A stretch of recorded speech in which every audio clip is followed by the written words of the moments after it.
Let's get you the headlines. Armenia says more than 28,000 people have fled the disputed territory of Nagorno-Karabakh. The US asks for access.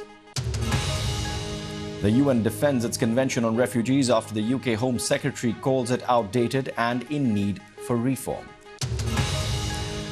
A judge in New York rules Donald Trump committed fraud by exaggerating his wealth.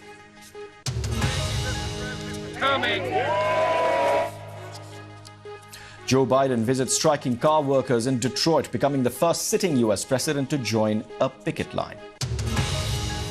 And joy for China, they make history, winning the first ever esports gold medal at the Asian Games. That is now coming in from Iraq, where the state news agency is saying that 100 people have died and more than 150 people have been injured in a fire at a wedding celebration in Iraq's Nineveh province. Ukraine is seeking to establish whether a senior Russian naval commander was killed in an attack on Crimea last week after the Russian Ministry of Defense has shared a video with Sokolov appearing via video link in a meeting between Russian officials. In more news, the Russian opposition leader Alexei Navalny has lost an appeal against a new 19-year prison term, which extends his total sentence to more than 30 years.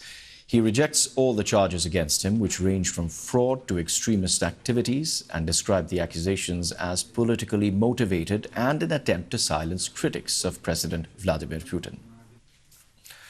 A prominent Thai activist has been jailed for 4 years under the country's much-criticized Royal Defamation or Lèse Majesté law. Arnon Nampa had said that there should be a public debate about the role of the Thai king.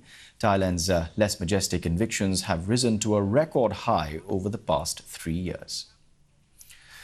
The Speaker of Canada's Parliament resigned on Tuesday, days after he singled out a Ukrainian veteran who apparently fought for the Nazis during World War II for a standing ovation during a visit by the Ukrainian president.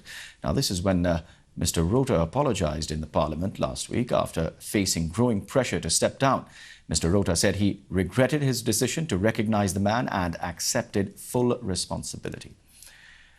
Anthony Rota told lawmakers from the parliamentary floor, expressing his, quote, profound regret for my error, saying his resignation would be effective by the end of Wednesday.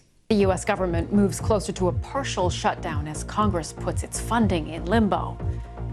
Now, Russia is seeking to rejoin the United Nations Human Rights Council after it was suspended following its invasion of Ukraine. The BBC obtained a copy of Russia's position paper promising what it called, quote, adequate solutions for human rights issues.